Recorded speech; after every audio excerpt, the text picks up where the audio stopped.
Okay, so I already did one end. I tried looking up online so I can go to like Hobby Lobby or Walmart to get the clear ones. I know I've seen them before in the store.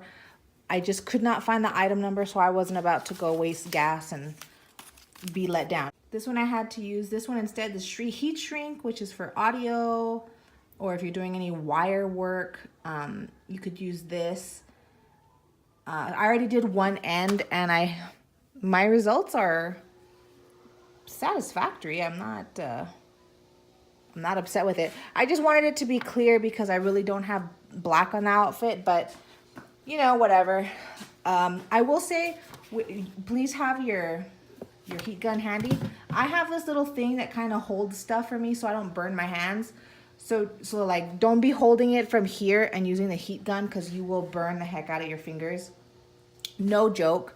So I'm gonna go ahead and slip this on if I can open it. Here we go. So I'm just gonna leave it right there. I'm gonna turn my heat gun on. I'm gonna have it on low. Okay. I got this at what do you call it? Harbor Freight Tools. I think I've mentioned in previous videos my love for Harbor Freight Tools.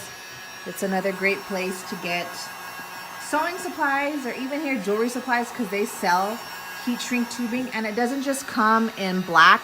As far as the audio wire heat shrink tubing it comes in a variety of colors and clear. Black is just what I have on hand here in my house. So just keep kind of moving it. Can you see that it's shrinking?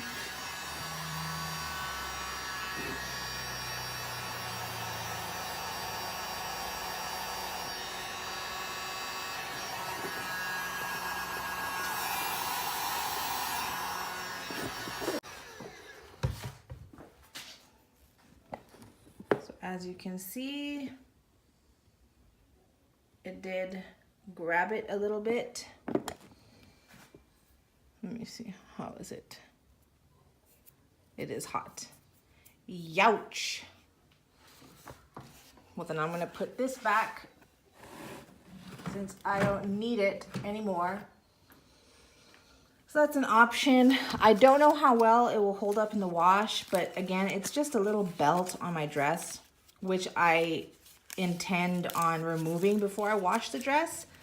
So I'm not really worried in the slightest. I mean, who washes belts? I mean, so it's not a big deal to me. I just wanted clear because I was being real anal about it, so. Okay. So now I have my two ends. One of them I ended up doing much longer in the first try, but you know, it don't bother me. Just as long as it's not gonna be unraveling and looking unfinished and not cool as I wear this. So there's that. So here I added the bias tape instead of the facing. I did do the bias tape as I had showed you previously by cutting the fabric on the bias, and then I sewed two pieces together that matched the circumference of the neck hole. I pinned them face down, right side to right side together. Then I sewed it, flipped it on the inside, and then top stitched it with that decorative stitch that you can kind of see there. See, it's like, if you really look at the stitching, it's like two stitches and then there's like zigzag, two stitches, zigzag. Here's the dress in all its glory. So happy with it. And then here's just a quick little snippet of me at dinner with my hubby. Thank you.